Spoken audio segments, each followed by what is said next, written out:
আমরা আজকে ৩টি অভিযোগ দাখিল করেছি দুর্নীতি দমন কমিশনে। একটা হলো সাবেক পররাষ্ট্রমন্ত্রী হাসান মাহমুদের বেপরোয়া দখলবাজি।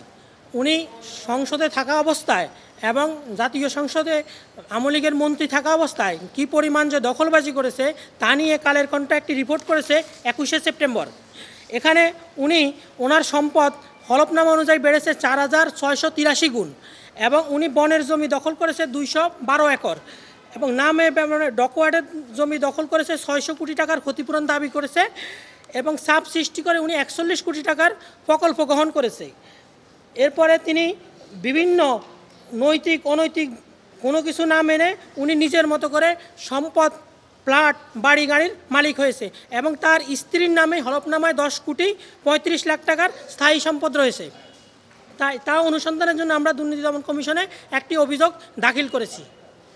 আর দ্বিতীয় অভিযোগ আমরা দাখিল করেছি সাবেক মেয়র সাইদ খোকন ও তার স্ত্রীর বিরুদ্ধে পত্রিকায় প্রকাশিত অভিযোগ অনুসন্ধানের জন্য। প্রথম আলো তার রিপোর্ট করেছে তা ওনার সম্পত্তি বেড়েছে ২৭ গুণ। নির্বাচনী হলফনামায় ওনার ছিল আগে ৭৭ কোটি টাকা, সেটা এখন হয়েছে ২৩৮ কোটি টাকা। এই ৮ বছরে ওনার সম্পত্তি বেড়ে গেছে ২৭ গুণ। আর আমরা আরেকটা অভিযোগ দিয়েছি সাবেক ডিআইজি পলয় কুমার জোয়ারদারের নামে। উনি ৬ দেশে ৪ দেশের ৬ শহরে বাড়ি করেছেন। শুধু বাংলাদেশে যে সম্পত্তি করেছে তা না, উনি ৪ দেশের ৬ শহরে বাড়ি করেছে। এর মধ্যে ভারতের কলকাতা, চেন্নাই ও দিল্লিতে পলয় কুমারের বাড়ি রয়েছে।